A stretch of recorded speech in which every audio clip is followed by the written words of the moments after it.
you. Thank you, PS. Please be seated. The Principal Secretary, State Department for Basic Education, Dr. Belio Kipsang. The Principal Secretary, Department of Higher Education and Research, Dr. Beatrice Nyangala. The Chairperson, Kenya National Examination Council, Professor Julius Nyabundi. Chairperson, Teacher Service Commission, Mr. Jamlek Muturi. The CEO, Kenya National Examination Council, Dr. David Njengere. The NEC Council members present. The senior government officials from the Ministry of Education, Ministry of Interior, and all other government ministries present. Representatives of education-related unions and associations, members of the press, ladies and gentlemen, good morning. For the first time in more than 30 years, I stand here today to speak about a secondary school subsector which henceforth faces a massive transformation arising from the first implementation of the competency-based education. I say this because the exit of the 2024 Kenya Certificate of Secondary Education examination candidates from our high schools and absence of Form 1 class in 2025 now means that we have a trimmer senior school section of classes ranging from Form 2 to Form 4. In sync with these changes, our first cohort of CBE learners who joined grade 9 this year will be transitioning to grade 10 in 2026, calling for an urgent and formidable measure to ensure our senior schools are ready for the CBC pioneers. With the release of the 2024 KCSE results today, we have started a gradual phase-out of an examination that has been offered for 35 years, with the last one expected to be held in 2027. I therefore wish to immensely thank all our education sector stakeholders who have year after year put their best foot forward to ensure they adequately prepare our KCSE candidates to administer the annual examinations ever so successfully and smoothly. Today, we are releasing the 2024 KCSE examination results for the 962,512 candidates, all of whom we have cleared to join various higher learning institutions to pursue careers of their choice. For in our education system, we have created space for all our KCSE graduates, irrespective of their grades, in line with our government mantra of leaving no one behind. With immense gratitude, I register my appreciation to His Excellency the President, Dr. William Ruto, for entrusting and fully supporting our team to implement critical reforms in the education sector. Given that the education sector impacts each household at an individual level, I have promised to meticulously lead the sector in the rollout of the reforms proposed under the Presidential Working Party on Education Reform with precision and success. I take this opportunity to thank all the sector players from the Ministry of Education, the Ministry of Interior and National Administration, the Ministry of ICT, the Teacher Service Commission, and all other MDAs for their concerted efforts during the administration period of the 2024 KCSE examination. Further, I wish to thank all center managers, supervisors, and invigilators who participated in the conduct of the 2024 KCSE examination, and especially for upholding the integrity of our education system. Before I delve into the 2024 KCSE examination, pardon me to touch on a few other issues affecting the education sector.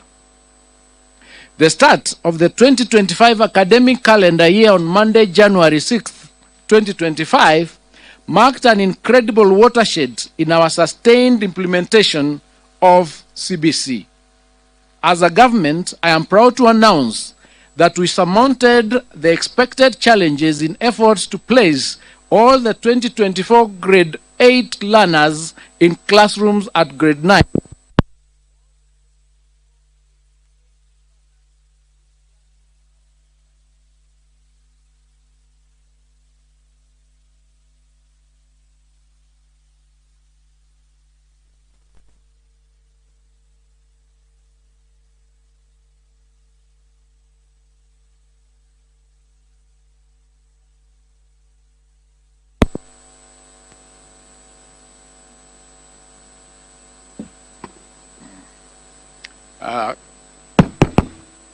Thank you. I think I should take that again.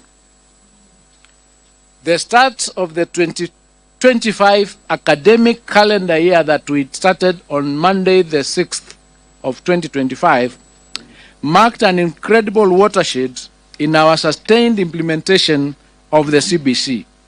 As a government, I'm proud to announce that we surmounted the expected challenges in efforts to place all the 2024 grade 8 learners in classrooms at grade 9, the highest level of junior school.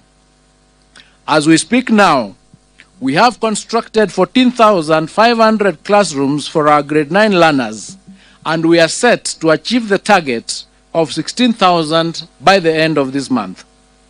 This has been made possible by the government's generous disbursement of Kenya shillings 11 billion to schools across the country for the construction of 11,000 grade 9 classrooms.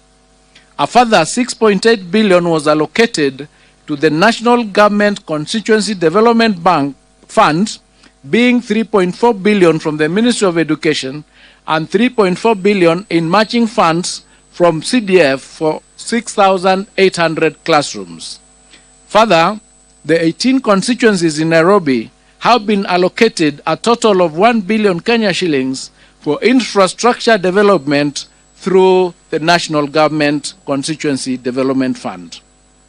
I wish to most sincerely thank all our members of Parliament for their outstanding cooperation and efforts in the construction of the classrooms for junior school.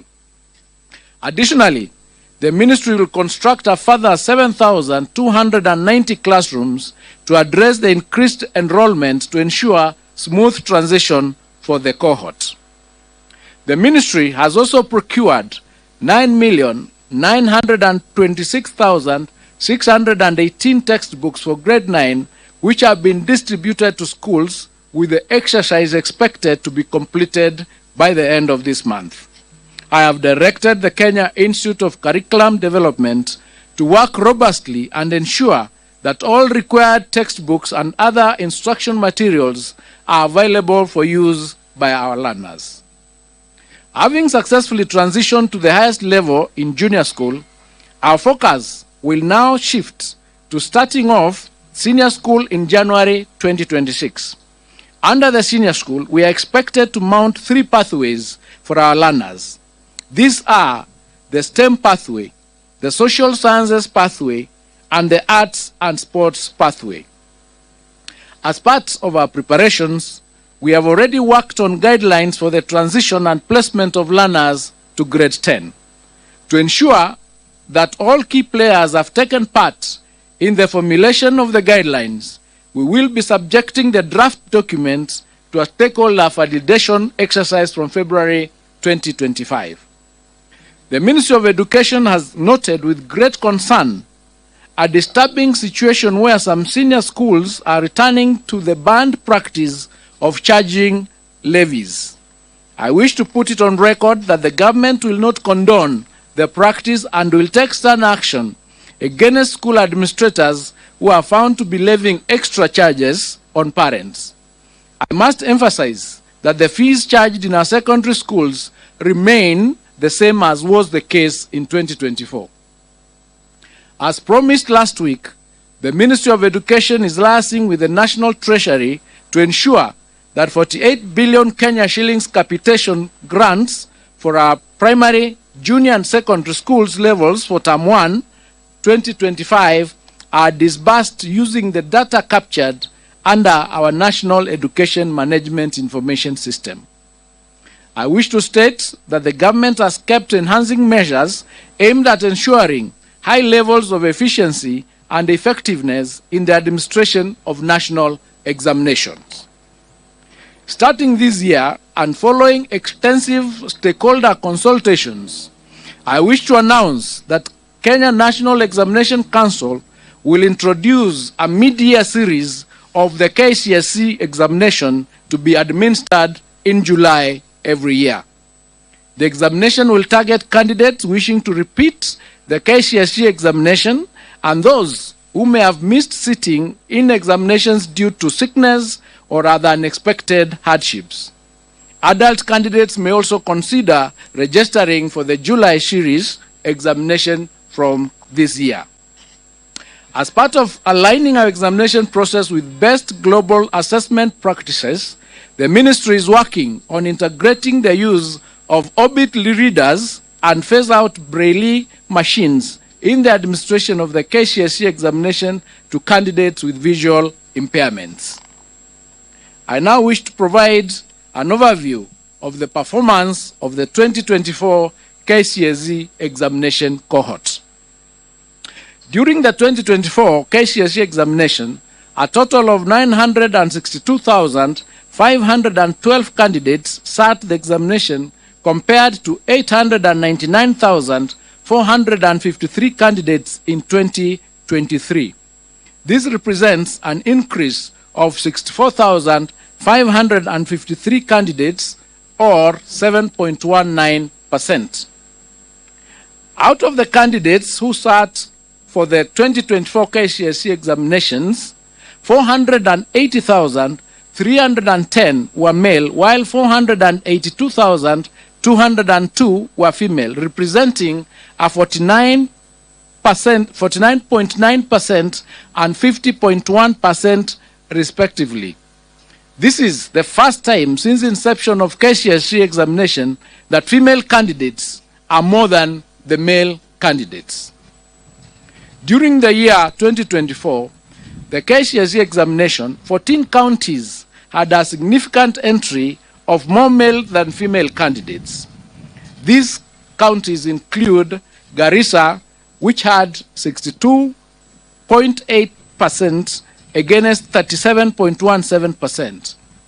Mandera, 63.83% against 36.17%.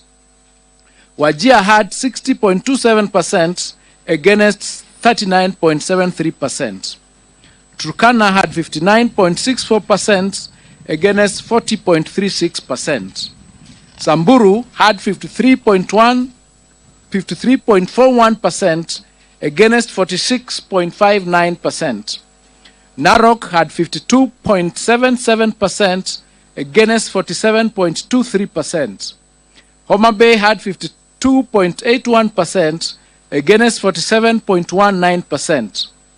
West Pokot had 53.52% against 46.48%. Mombasa had 51.31% against 48.83%. Migori had 51.02% against 48.98%. Embu had 51.09% against 48.91%. Kisii had 51.03% against 48.97%. Nyamira had 51.39% against 48.61%, and Baringo had 51.67% against 48.69%. On the other hand, 14 counties had significant entry more female than male candidates as follows. Vihiga had 55.15% against 44.85%. Elgeyo Marakwet had 53.76% against 46.24%. Kirinyaga had 51.46% against 48.54%. Meru had 51.69% against 48.31%. Kiambu had 52.78% against 47.22%. Nairobi had 52.41% against 47.59%. Kisumu had 52.39% against 47.61%. Kitui had 51.14% against 48.86%. Taita Taveta had 51.45% against 48.55%. Kwale had 53.31% against 46.69%. Isiolo had 52.11% against 47.89%. Tharaka Nithi had 52.06% against 47.94%. Kakamega had 51.80% against 48.20%, and Uasin Gishu had 51.06% against 48.94%. The number of candidates aged between 16 and below increased from 16,040, which is 1.776% in 2023, to 20,546, which is 2.129% in 2024. The highest percentage of candidates registered for the 2024 KCSE examinations were within the appropriate age bracket of between 17 and 19 years, constituting 684,765, which is 70.95% of the total candidature. The percentage of candidates who are 20 years and above constituted 22.07%, or 259,861. Out of the 30 subjects offered in 2024 KCSE examination, 17 subjects recorded a significant improvement in performance. These subjects were mathematics alternative A and B, biology, physics, chemistry, general science, history and government, geography, IRE, agriculture, woodwork, metalwork, drawing and design, aviation technology, computer studies, Kenya Sign Language, and business studies. 10 subjects recorded a drop in performance, and these were English, Kiswahili, biology for the blind, CRE, home science, building construction, electricity, French, Germany, and music.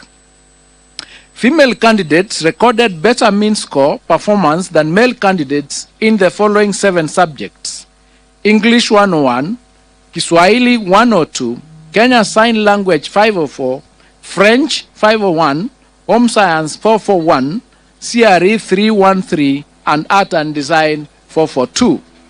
Male candidates, on the other hand, recorded a better mean score performance than female candidates in 23 subjects, and these are mathematics alternative A and B, biology and biology for the blind, physics, chemistry, general science, history and government, geography, IRE, woodwork, metalwork, building and construction, power mechanics, electricity, drawing and design, aviation technology, agriculture, computer studies, German, Arabic, music, and business studies.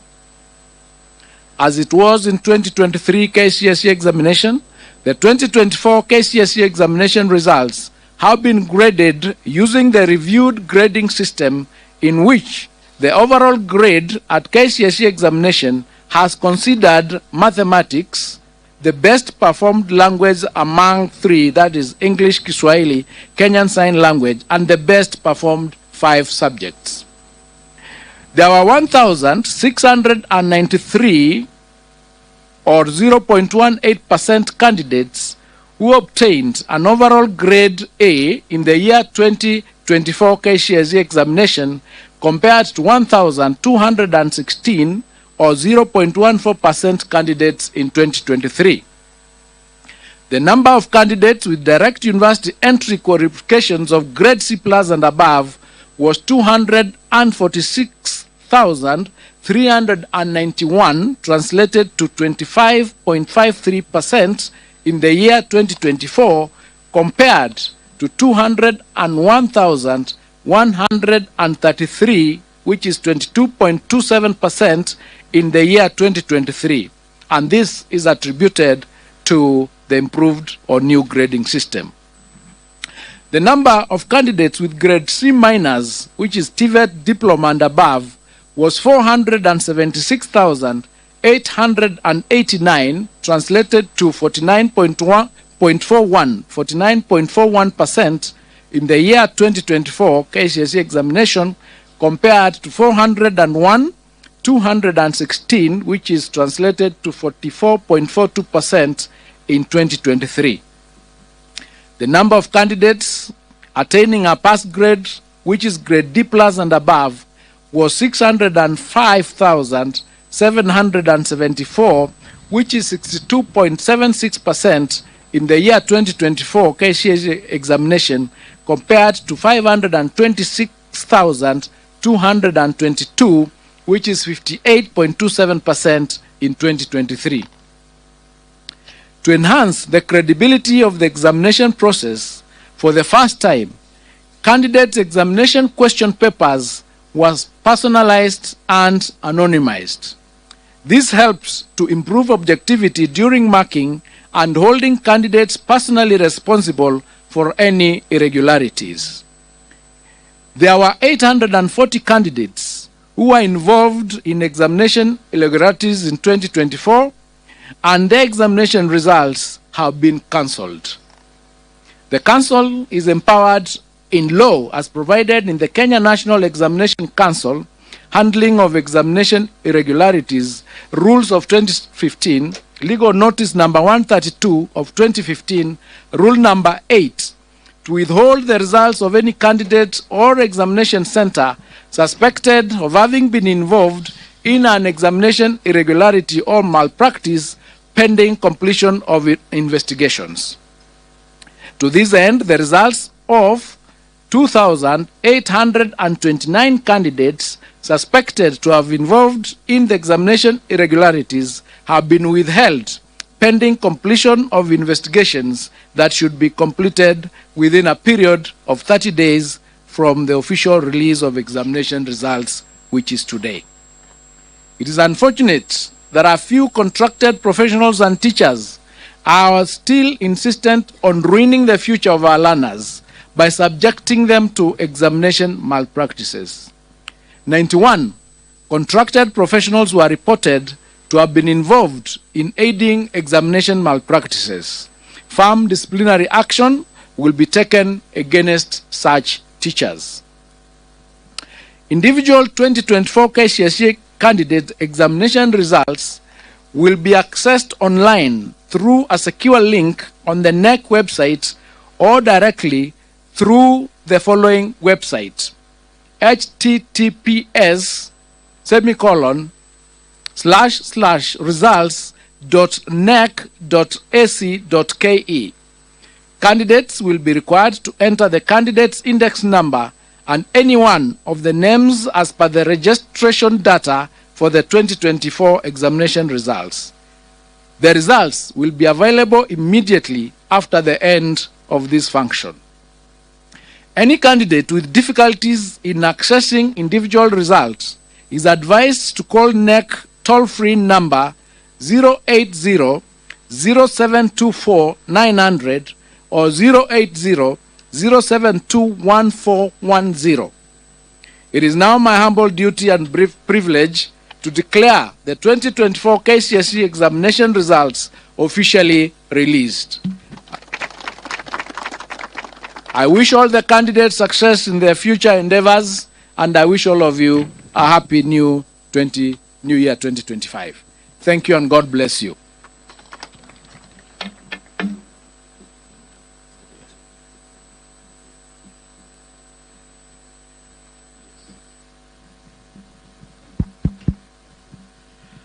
We will request that the results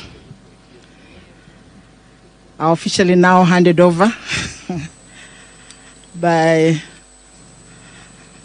the CEO to the chairman, Professor Nyabudi. Then the chairman will then hand over to the PS. And of course, you can see the PS higher.